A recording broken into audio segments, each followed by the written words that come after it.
Hey guys, this is Trav and welcome to another quick tutorial. In this video, I'm going to be covering two quick but very important things: global settings and SEO settings. These are really important to set up before you start getting rolling on your blog, and if you're already rolling on your posts and what you're doing, that's awesome. Come back in and set this up and it'll apply to everything you're doing. So let's go over it without any further ado. I'm going to be moving through this tutorial rather quickly, so if you need to pause, rewind, or fast forward, feel free to. Alright, let's get started. So over here you can see I've clicked the global settings link. Let's go here and start and go down the list describing what each of these mean very quickly and how to best fill them out for your blog and for your posts. In the site title area, you can see that the name of my blog is already here. Now what's important to remember is a site title is the actual title of your blog, not to be confused with a subdirectory, or you might hear the word slug. If you look up here at the link, you can see buildingabrandonline.com/Travis Reagan. Now that Travis Reagan there, that is my slug. That's the subdirectory. The title is important because that's what's going to be shown in your SEO settings, or if your posts or blog is ranked, or if you're sharing it on a social site, you'll see that your site title is applied in certain areas. So it's important to have that kind of consistent, but you can change it at any time. Let's go ahead and move down to site description. You can see it's got my name in here, and as it says, for best SEO, make the description at least 50 characters long. What this is going to be, and what you'll want this to be, is a quick, brief, but powerful description of your blog, so that when it is ranking and when it is shared on social media sites, you're getting some kind of description under your link or under where posts are found. So let's go ahead and throw one in here for my blog. The blog that brings tons of clarity for a better life and better marketing. All right, so I've put that in there. Let me go ahead and change this and get that blur out of the way for you guys and apply a Empower Network username.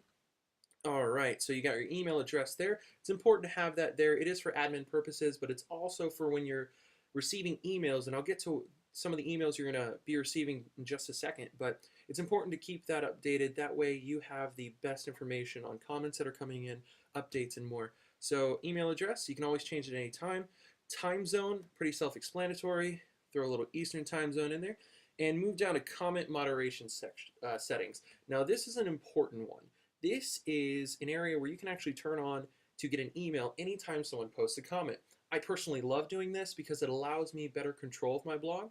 When someone posts a comment, I can actually set it to be moderated, and what that means is I have to go in and approve it. That allows me for a better display of publicly what is being posted on my blog. You don't have to do it. It's just a setting, and it's definitely up to different perspectives and preferences.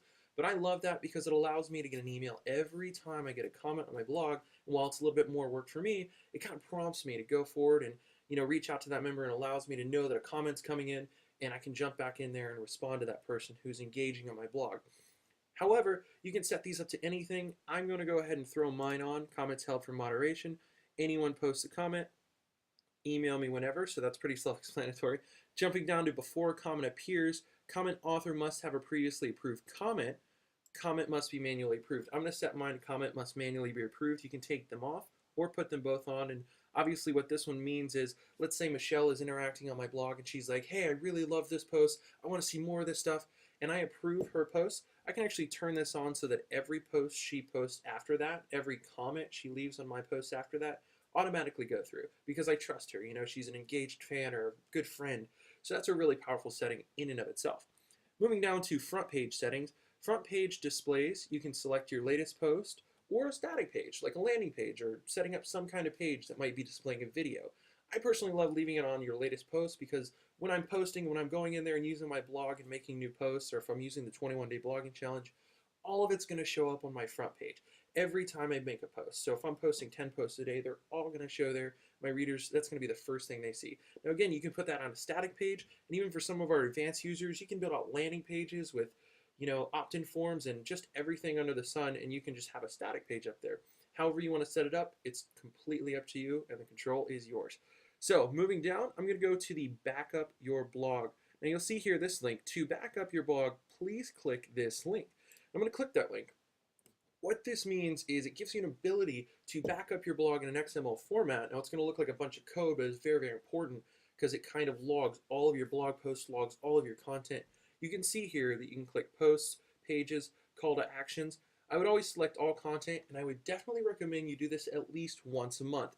All the systems in the world are awesome. Kalatu is amazing, but if the internet crashes, just let's say the internet crashes, like Google gets hacked, something crazy happened. I'm never saying that would happen, but let's say the internet just crashes and something happens, you definitely would always want to make sure you're backing up all of your content. So that's a very quick way. If you click the download backup file button, that's literally going to download all of your content. You can have it, you can store them in a folder in your computer, put them wherever, but it's always an important and a very powerful feature, just in case you even wanted to duplicate the comment that you do have in your blog for another blog in Kalatu.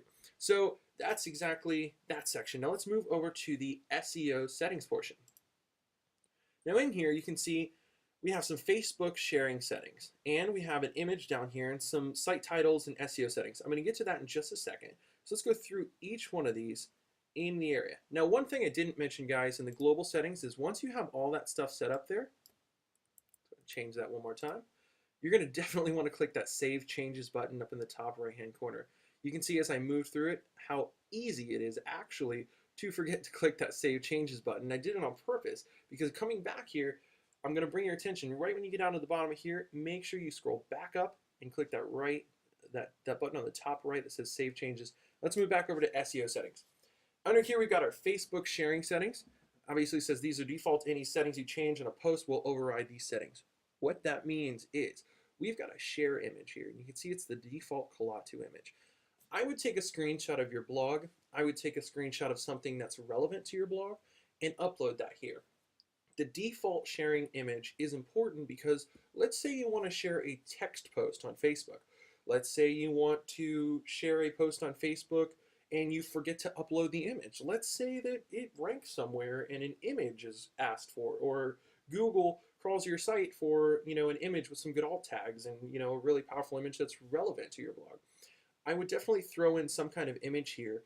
Otherwise, the Kalatu image is great. It's definitely going to benefit you and only benefit you in a way that allows you to have an image to go along with anything you're posting in social media that doesn't already have an image attached to it. That way readers can be engaged, they can see something awesome, and you're already set up. But I would definitely throw something in there like a screenshot of your blog, or a screenshot of something. If your blog's all about making money, maybe a hand with money, or if your blog's all about, helping people, maybe hands holding hands, something that definitely speaks to you and works with your blog. Now going down here, we've got the share title and share description. Okay, again, these are default settings, and you definitely want to have something in here. So I'm going to put something again that's relevant to my blog, Clarity. So the blog that makes the Clarity world go round, helping you by bringing clearness to the,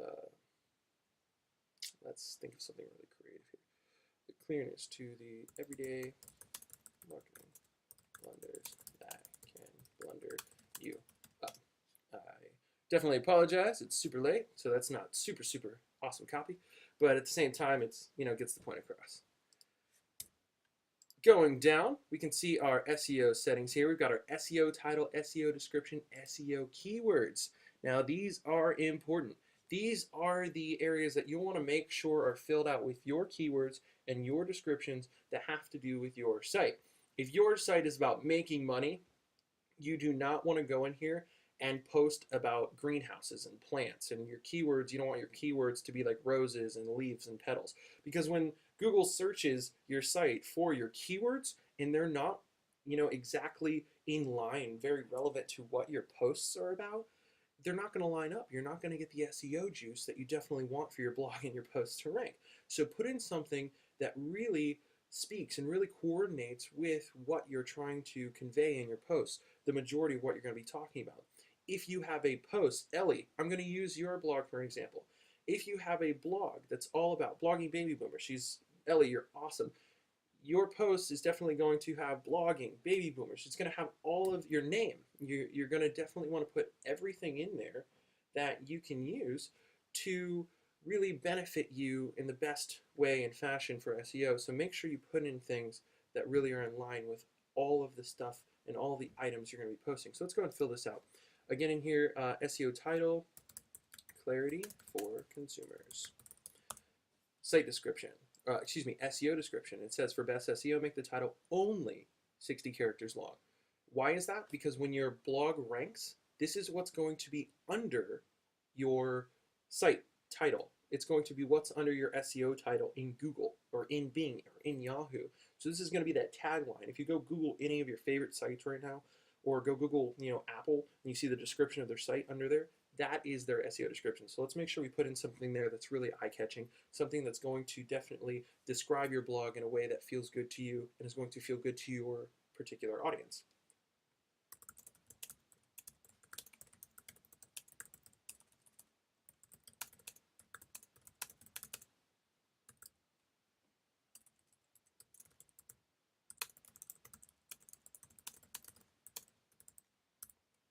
Now you can see here that I put, the blog all about clarity. Check it out now for an insane clearness factor to your life. There's a little bit of call to action for somebody to click on my link where it's ranking. SEO keywords. I write about clarity. I write about, energy. I write about making money. I write about the law of attraction in my blog. I write about everything there is to know about having a better and more focused vision, getting laser targeted on what you're writing about. So I'm going to pick out some of my most prominent keywords and throw them in here. So let's go ahead and focus on that. Your keywords, again, if you have a blog about planting, you're going to want to do plants, dirt, all that really good stuff that goes along with planting, seeds, water resistance, the best sunlight methods, polychlorination, all that really good stuff that has to do with your topics. So if it's about making money faster, conversions, prospecting, leads, all that stuff that really is going to be speaking to your blog. Now, the more specific keywords, obviously, this isn't training, this is just a tutorial, but the more specific keywords that you have to your blog, if you use your name a lot, the better chance you're going to have for ranking for those keywords that are specific to you. So I'm going to put in mine. Clarity, laser, focus, clearness, vision, enhanced goals, the wow factor, wonderful life. Now those are just some random keywords that you can see there. Now I have put these in separated by commas. You're going to want to put in a keyword or a keyword group that is separated by commas. That's very important. And we are done on this page. I'm going to come back to the sitemap link right here, but I'm going to put save changes. Now, you can see up here that settings have been saved. We go back down. Now, when you click this link, it's going to open up an XML sitemap, and that sitemap is for either your Google Analytics. Google might ask for it. You can submit your sitemap to different areas for different analytics. You can submit it to sites that will ping your blog. There's just a number of uses for sitemaps, so we wanted to make sure that that was in there for you guys. But thank you so much for watching this tutorial. I think that covers everything on those 2 pages, and if you have any questions, you can always use our support widget down here or contact support@empowernetwork.com with feedback suggestions, tutorial suggestions, and more. So thank you for checking out this tutorial, guys. Love you, appreciate you, and enjoy Kalatu.